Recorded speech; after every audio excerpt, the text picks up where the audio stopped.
Ya, warung pecel lelenya itu memang kalau bentuk fisiknya ya seperti warung yang kita jumpai Iya, ya, iya, itu warung tenda. warung tenda Mm. seperti itu. Akan tetapi yang jualan ataupun yang ada di situ itu ya penghuni situ Iya, gitu. Jadi mungkin ada cerita yang itu tadi kayak kok nunggu lama seperti itu waktu di kesana nengok gini ya entah nggak ada mukanya atau apa. Tempat ini juga juga kita menemukan beberapa hal. Hmm. Itu entitas yang ada di situ tuh kayak manusia katak gitu loh, manusia berair yang mereka nempel di kayu-kayu jati. Wow.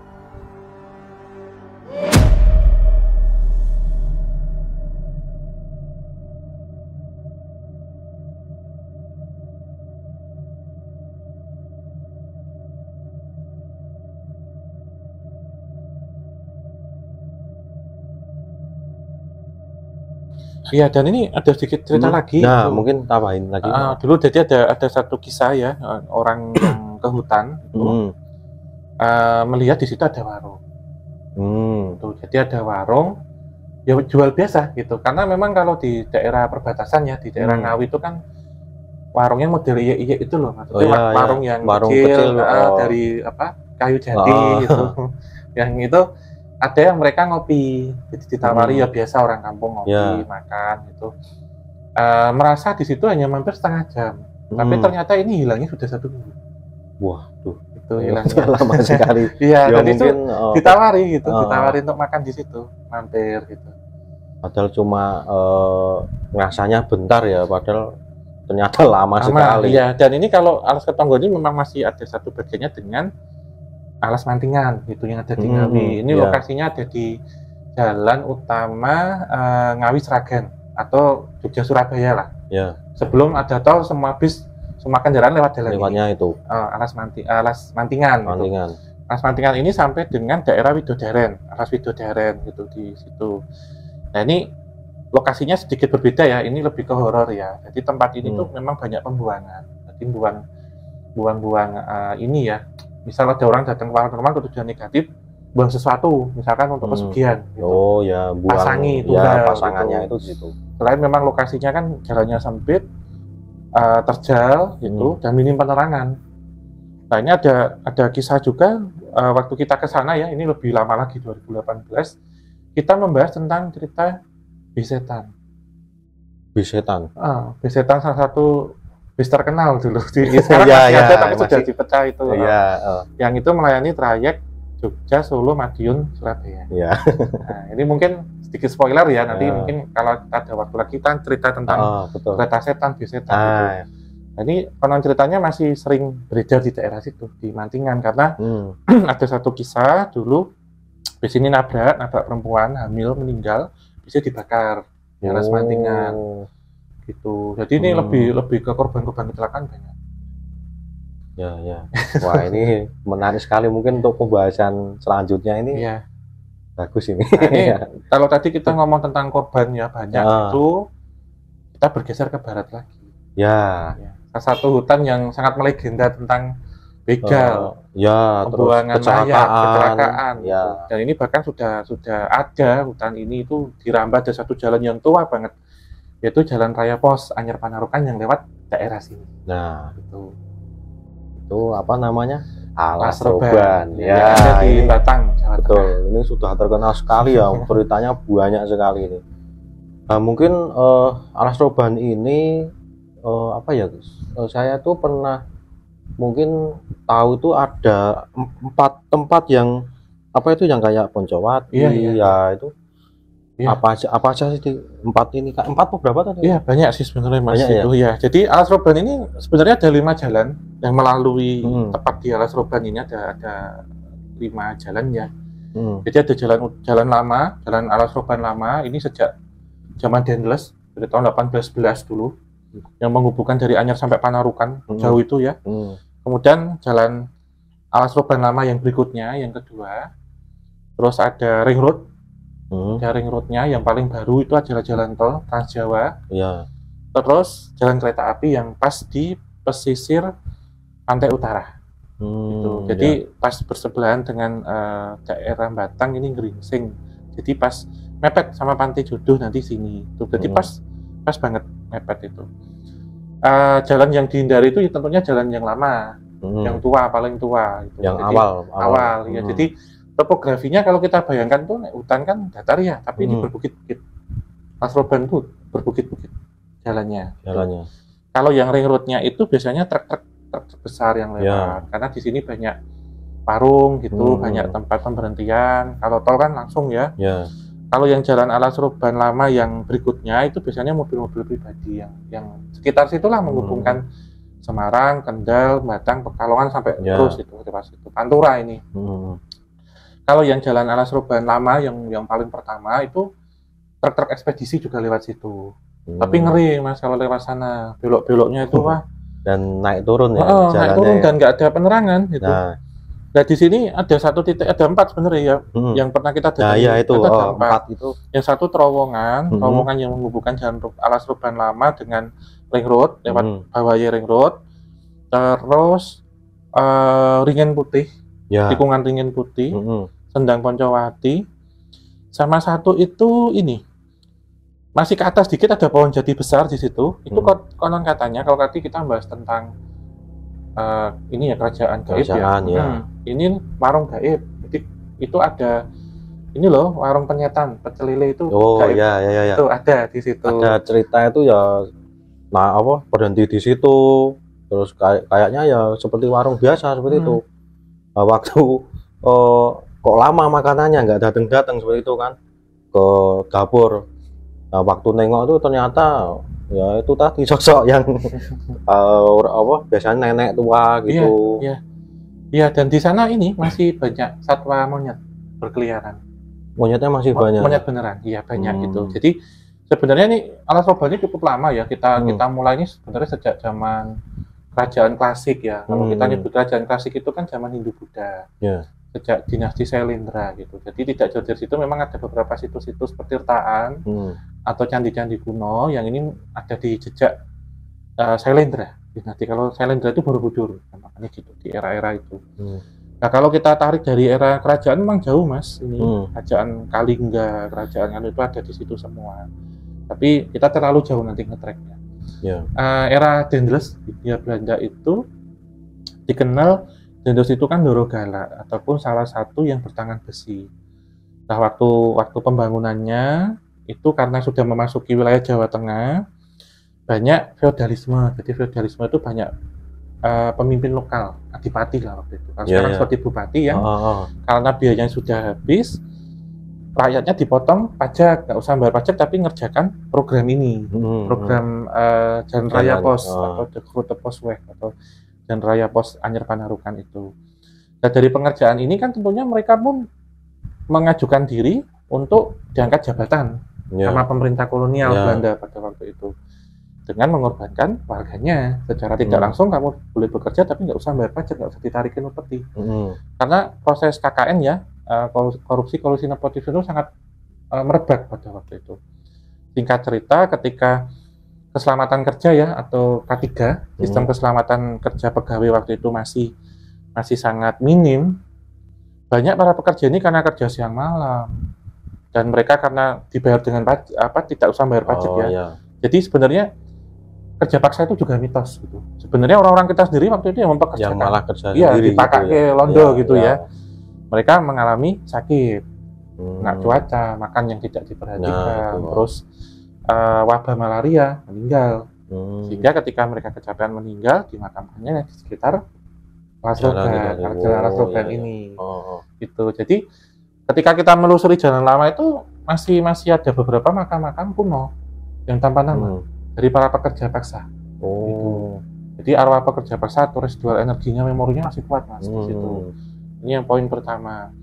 Terus poin kedua ini kita ingat di tahun 80-an. Menembak misterius itu. Oh ya, siapa tuh namanya? Disingkat itu.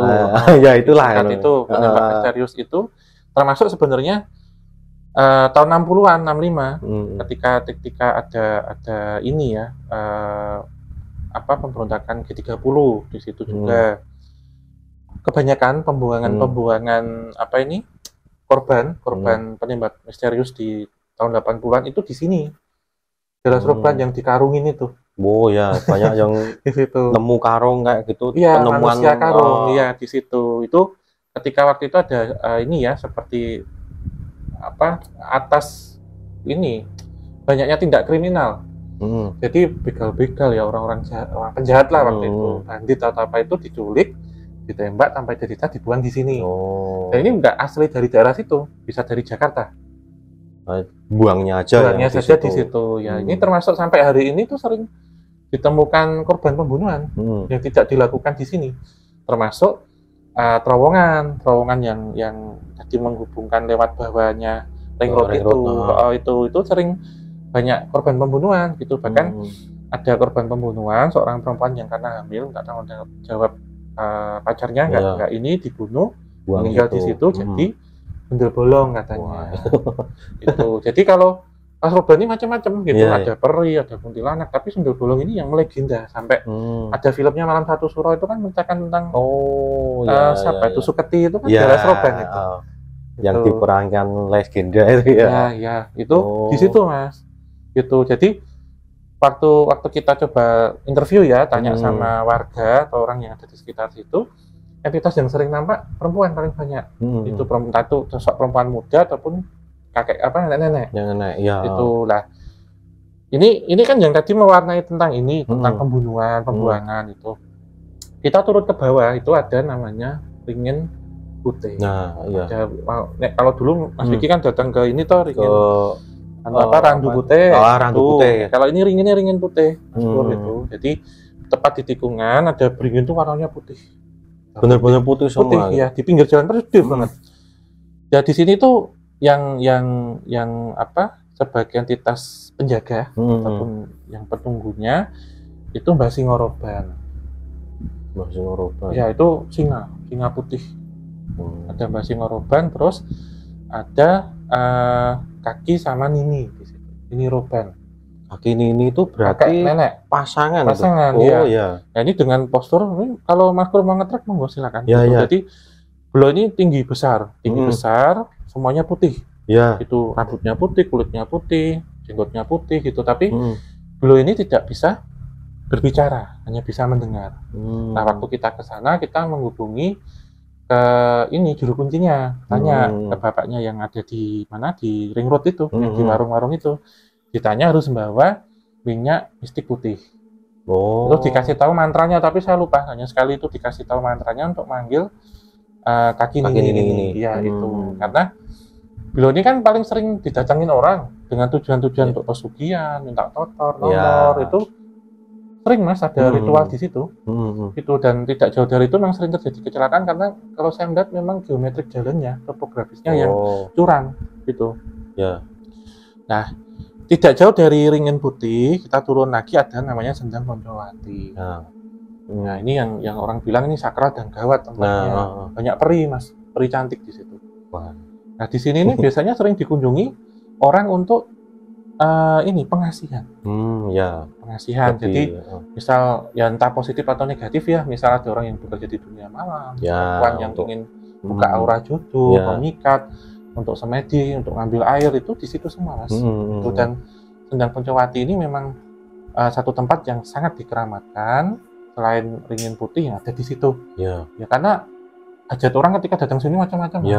Ada yang nyari pesugihan, ada yang ketira, ada yang minta nomor, itu macam-macam semua. Dan itu warga sudah tahu tentang hal ini. Nah, mungkin yang tadi Om ceritakan ya untuk ini untuk pembuangan, untuk pembunuhan, begal dan sebagainya. Nah, Sroban gini, ini kan ada di Batang ya? Iya, Batang. Apakah nama Batang ini juga dari penemuan mayat itu mungkin? Iya. Jadi sebenarnya nama Batang itu bukan Batang ini ya, lebih ke Batang ya. Batang itu. Batang ya. Jadi lebih ke ini dulu ada cerita tentang kalau tidak salah itu namanya Raden Baurekso. Raden Baurekso ini yang buka daerah Batang waktu itu. Iya. Karena di salah satu sungai ini sekilas ya itu ada pohon besar yang menghalangi sungai. Karena beliau ini ingin bikin irigasi sama bendungan. Mau bikin pengairan secara cerita legendanya ya. Kemudian Batangnya ini dipindah, maka daerah ini saya beri nama daerah Batang. Oh, jadi Batang itu dari pohon yang menghalangi oh, ya. Karena gitu. Kan lokasinya tidak jauh dari Pekalongan juga, dan Raden Baurekso ini kan beliau juga dulu bertapangalong di daerah sekarang jadi Pekalongan. Pekalongan itu dari Tapangalong. Ya, ini di Pantai Selamaran. Jadi Pantai Selamaran itu terkenal dengan ini Ratu Pantai Utara atau Ibu Dewi Lanjar. Kalau di selatan Gusti Kanjeng Ratu Kidul, kalau di utara Dewi Lanjar. Wah, ini baru tahu juga ceritanya ya. Karena lokasinya nggak jauh Mas itu Mas.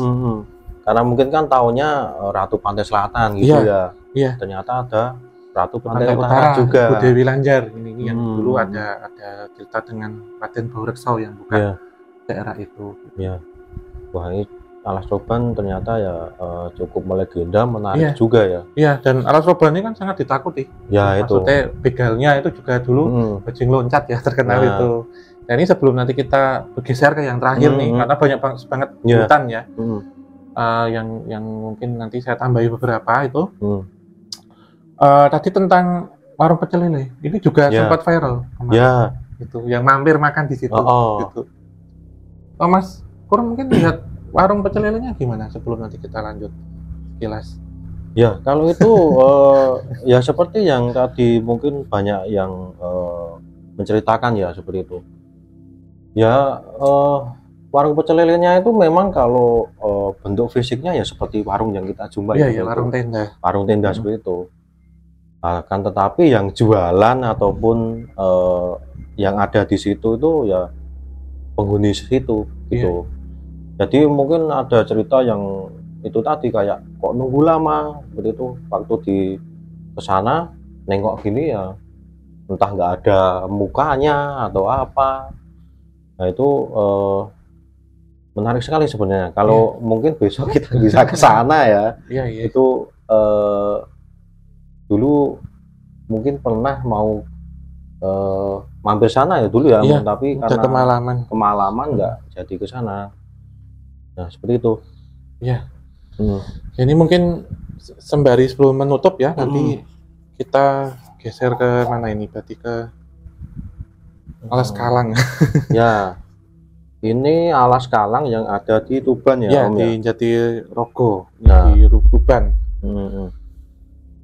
Nah, di sini kan Om udah pernah ke sana ya? Iya. Nah, udah pernah ke sini. Ada istilah yang ini menarik menurut saya. Iya. Ada istilah itu jalmo moro, jalmo mati. Dan mungkin kalau diartikan atau apa ya, Om pernah bilang ini jangan datang jika tidak ingin menghilang. Nah itu gimana itu Om? Iya, atau bisa juga siapa yang datang berani mati itu juga. Ini sebenarnya di Alas Kalang ini itu menceritakan tentang kisah seseorang ya yang waktu itu berumah tangga, seorang perempuan karena ada masalah keluarga akhirnya memilih untuk mengasingkan diri dan hilang sampai sekarang. Ada satu legenda itu gitu, dan sebenarnya seperti namanya ya, nama Kalang itu kan kita dengar berasal dari satu suku tertentu, suku Wong Kalang. Wah, ada sukunya. Iya, Wong Kalang kalau di sini di Kota Gede. Wong Kalang ya, Wong Kalang Kota Gede itu. Jadi orang yang maaf ya punya ekor. Mungkin kalau Mas Kur pernah dengar itu. Nah, orang ini ahli dalam bidang seni. Seni pekerjaan misal kayu, ukir ataupun seni perhiasan. Kalau anu kan perak ya. Sini itu kan ini seni kayu. Kalau sana kayu jatinya banyak daerah Bojonegoro, Tuban itu. Sebenarnya ini memang ada banyak situs purbakala. Jadi lokasinya ini sangat dijaga, sangat dikonservasi. Jadi seperti halnya Alas Purwo gitu. Kalau tadi di Alas Roban ataupun Ketonggo itu bebas keluar masuk. Tapi kalau di sini juga kita harus laporan, harus ada izin dulu karena banyak sekali ditemukan benda-benda purbakala atau arkeologi. Arkeologi seperti halnya perhiasan, patung, motif-motif gitu ya, motif-motif perhiasan, pusaka itu banyak banget Mas di situ. Manik-manik itu, terus boneka katung kecil dari emas itu banyak itu karena peninggalan ataupun peradaban dari orang Kalang yang waktu itu pernah menempati daerah ini gitu. Namun sebenarnya yang menarik dari tempat ini itu saat kita riset penelitian waktu itu ada istilah jual beli genderuwo. Waduh, ini itu ini menarik sekali ya. Iya. Itu maksudnya seperti apakah kalau mencari tuyul kan ada juga itu. Iya, iya. Nah, itu sama atau beda nih kalau untuk genderuwo ini? Iya, kalau di sini tuh kan hutan gitu, dan waktu itu kita ke sana juga nego ya dengan apa juru kuncinya. Dan juru kuncinya ini turun temurun gitu. Dan kita harus meyakinkan tujuannya apa untuk ke sini gitu. Jadi ada jual beli genderuwo itu. Genderuwo di sini tidak dipakai untuk pesugihan, tapi lebih untuk penjaga. Jadi untuk kayak security gaib. Oh, ya. Mas. Jadi genderuwonya itu nanti ditayu, ditembung gitu. Ini mau gimana? Nanti ikut, terus mereka dipekerjakan misalkan di perkebunan. Misalnya perkebunan sawit itu, terus gudang itu untuk jaga tempat usaha. Dan pakai ini bawanya pakai itu, Mbak ayam jago tuh, sangkar ayam. Oh ya, apa? Kalau sini menyebutnya kiso atau apa itu ya. Bawahnya pakai itu atau pakai kronjot gitu. Jadi jual beli genderuwo di sini untuk nanti itu dimanfaatkan untuk tujuan penjagaan di Alas Kalang ini. Iya. Mungkin untuk penjagaan yang terlihat maupun enggak seperti itu ya. Iya. Jadi waktu itu memang sangat tertutup ya. Kita waktu ritual juga tidak boleh semua kamera masuk. Dan memang hutannya ini masih cukup lebat dengan kayu jati dan campur yang ada di situ. Dan memang entitas-entitas genderuwo yang ada di hutan itu tentunya berbeda dengan kita ketemukan di bangunan. Ya. Jadi mereka yang benar-benar masih liar yang diambil dari alam. Oh ya. Itu karena kenapa sih kok ditaruh di perkebunan gitu? Karena perkebunan itu kan luas banget, Mas. Iya. Yang ada di luar Jawa nih, contohnya atau Sumatera atau Kalimantan gitu. Ya, sawit gitu ya. Sawit itu karena pertama memang pencurian manusia atau kedua hama seperti babi hutan, celeng. Itu kalau beberapa orang juga mempekerjakan atau menaruh untuk menjaga itu tempat usaha misal gudang. Itu karena ada satu cerita kan yang beras, kemudian di situ ada pencurian. Itu pakai sosok tinggi gede, matanya merah. Itu ambil dari sini. Ya, untuk penjagaan seperti itu ya. Iya, jual beli genderuwo kalau yang terkenal di sini. Di saya nggak nyebut desanya, tapi di sekitaran Alas Kalang ini. Berarti nggak secara luas, tapi di hitungannya hanya titik itu aja ya yang banyak genderuwo untuk jual beli itu ya. Iya. Nah, kalau di Alas Kalang ini masuknya ke kota gaib, kerajaan atau kampung atau apa? Ya, kalau saya lebih mengarah ke kerajaan. Kerajaan ya, juga. Di kerajaan genderuwo ya. Karena komunitasnya paling banyak genderuwo, Mas. Yang ada di sini itu komunitas terbanyaknya itu genderuwo. Kalau kerajaan yang lain mungkin juga ada, tapi nggak terlalu dominan. Nah, biasanya kalau kerajaan genderuwo ini itu lebih terkotak-kotak lagi. Mereka ada seperti kampung. Seperti kampungnya gitu. Ya, karena kepala pemimpinnya biasanya seorang lurah gitu. Memang manggilnya Mbak Lurah juga. Itu Mbak Lurah genderuwo itu ada, Mas.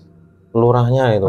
Dan kalau kita kan melihatnya genderuwo itu kan sok tinggi gede, rambutnya panjang gitu, banyak bulunya. Di alamnya sana itu ya wujud manusia, ya kayak menyerupai manusia. Beda berarti ya. Ketika dia masuk ke sana ya seperti keseharian kita aja gitu. Tapi kalau udah keluar, udah mau nampaki ya seperti itu, dengan baunya yang gitu. Tapi kalau genderuwo kan satu entitas yang mereka bisa merubah wujud sesuka hati. Dan bahkan memiliki satu sifat negatif yaitu mesum. Nah itu. Karena sering menggoda perempuan gitu. Bahkan ada yang sampai mensetubui ini gitu. Nyamar jadi suami gitu kan pernah banyak yang cerita gitu. Nah, ini mungkin sedikit tambahan sebelum kita lanjut yang terakhir ya. Tidak jauh dari sini itu pemanfaatan genderuwo ya, selain untuk itu tadi biasanya untuk ini itu kayak gebiar alat vital itu pengobatan. Itu bisa kan. Katakan mereka memiliki kekuatan seksual yang tinggi, luar biasa. Dan ini ada relate ya. Jadi ada satu perkawinan antara manusia dan genderuwo itu melahirkan. Salah satunya Simbah ya yang ada di Alas Purwo. Ada juga gitu. Karena itu pernah mungkin ada apa ya yang kayak anak genderuwo apa itu benar ada itu. Iya, karena mereka itu kan kalau masuk itu kan nggak berarti merubah ini fisik ya. Mereka bisa masuk ke orang. Jadi ketika terjadi persetubuhan misal suami istri, tanam bibit di situ bisa. Atau yang sering terkenal kan perempuan ditinggal dinas suaminya atau ronda, kemudian sosoknya ini ngamati terus, pas ada kesempatan pulang, nyamar jadi suaminya, minta dipijitin atau dikerokin ya, terjadi hubungan suami istri, pergi gitu, terus hamil, sering Mas gitu. Bahkan ada beberapa ini ya, penghuni kos putri, itu yang tidur digerayai, diintipi, terus pakaian dalamnya hilang, karena ulah-ulah gendruwo. Ya nggak memojokkan ini bukan, tapi mereka memiliki satu sifat negatif yaitu mesum. Nah itu mungkin juga ini ya untuk teman-teman untuk lebih berhati-hati lagi. Yang jelas ya lebih banyak berdoa akan melakukan hubungan atau apa itu harus diawali dengan doa kan? Iya. Termasuk ketika malam ya meminimalisir berpakaian minim ketika tidur gitu. Ya nggak semua tempat ya, tapi kita tidur sendiri terus sebelahnya ada bangunan kosong ada pohon besar, itu bau-bau singkong. Nah itu singkong bakar itu nggak semua, tapi ya waspada aja. Iya betul. Nah mungkin kita ada di alas terakhir ini Om, yang ada di tanah Jawa ini. Kita ambil 5 aja lah ya. Dan yang terakhir ini ada di Blora ya. Ini alas Todanan. Itu pernah ke sana juga Om? Iya pernah. Jadi waktu itu sebenarnya ini waktu itu 2 rangkaian yang berbeda Mas. Gitu. Jadi pertama sebenarnya kita syuting utamanya itu di Rembang, di Lasem gitu. Oh, yang Lasem. Kita yang pertama kita ke Todanan, ke Blora, karena waktu itu kita mendengar cerita tentang bis yang masuk hutan. Nah, itu sama truk besar yang masuk hutan. Tronton itu ya. Tronton. Terus habis itu karena kita mendapatkan informasi di Alas Kalang, jual beli gendruwo tadi, kita ke Tuban waktu itu, ke Jatirogo. Daerahnya Jatirogo, kalau ini di Todanan. Jadi lokasinya terletak antara Cepu dengan Blora. Ada jalan ini, jalan utama itu. Jadi alas Todanan ini sebenarnya hutannya hampir hutan jati semua Mas, karena daerah Blora memang terkenal dengan jati ya, jatinya. Dan hutan jatinya itu rengket Mas, karena masuk ke dalam kawasan perhutani ya. Itu rengket banget. Itu mungkin kalau pick up bisa mobil, tapi kalau bis kan gede Mas. Itu, dan ini katanya itu bisnya waktu itu trayeknya dari kalau nggak Jakarta apa Bandung ya, itu ke Madura lewat daerah sini. Nah ini konon ceritanya bis ini ditemukan pagi hari di tengah hutan. Dan itu nggak bisa dievakuasi, susah. Wah itu. Nah ceritanya yang menarik itu sebenarnya di hutan Todanan itu ini ya Om ya. Jadi ada bus tronton itu yang mungkin sopirnya nggak sadar ya itu ya. Tahu-tahu pagi udah di tengah hutan yang aksesnya itu ya kalau di Nalan mungkin nggak sampai harusnya nggak sampai bisa lewat situ ya. Iya dan ini konon ceritanya kan ya memang jalannya situ tuh bagus Mas, jalannya tuh halus gitu. Jadi itu kalau dari daerah mana ini, kalau dari Rembang Pati itu mau ke Blora ambil kanan itu jalurnya halus Mas, enak. Kalau lewat jalan Panturan jalannya rusak Mas. Jalan itu nggak ada tol sana. Bisa jadi jalur alternatif. Kalau mau arah ke Surabaya itu jalur alternatif. Nanti dari Blora, Cepu, Bojonegoro udah lurus, Lamongan tuh udah Surabaya. Nah ini ceritanya lewat daerah situ itu kabut semua. Jadi ya kabut jalan biasa aja. Jalan biasa. Terus pas sampai di tengah hutan ini kok kayak ini selibannya. Setelah dilihat ternyata pas benar-benar di tengah hutan. Itu uniknya itu gitu. Dan bahkan tempat ini juga kita menemukan beberapa hal. Itu entitas yang ada di situ tuh kayak manusia katak itu loh, manusia berair yang mereka nempel di kayu-kayu jati. Berarti entitas yang itu nempel gitu. Iya, waktu itu sempat Mas D malah yang lihat diilustrasikan itu. Terus lokasinya ini juga ternyata banyak menyimpan harta ini, rampasan perang dari era Jepang. Di situ. Hutannya ini. Hutannya dan banyak harta-harta, kita sebutnya harta karun ya. Yang ditutup sama energi gaib yang ada di situ. Nah, mungkin yang tadi kayak bis dan tronton itu ya mungkin sedikit dulu sebelum nanti di podcast selanjutnya kita bahas ya Om. Nah ini kan logikanya bisa sampai ke tengah hutan itu campur tangannya itu gimana? Maksudnya melayang atau apa kok bisa sampai gitu loh? Iya, ketika masuk ke apa ini pusaran atau gerbang antar dimensi itu kan di sini sudah teleportasi, Mas. Jadi berpindah dalam satu titik ke titik yang lain, tidak terikat oleh ruang dan waktu. Jadi ya teori kuantum ya, kalau fisika itu memang susah dijelaskan, tapi itu memang keserot masuk gitu. Jadi ada satu teleportasi itu kan berpindah ya cepat ya, dengan ya gampangannya dengan apa satu dunia yang lain gitu ya. Jadi ya kalau di logika nggak bisa masuk situ, bahkan evakuasinya itu memakan waktu yang cukup susah gitu. Dan ini memang ada 3 gerbang antar dimensi yang kuat itu ada di 3 tempat, yaitu di gunung, di laut, dan juga di hutan. Nah, satunya di hutan ini. Bahkan sesuatu yang hanya manusia, barang yang begitu besar aja bisa masuk. Nah, itu di situ.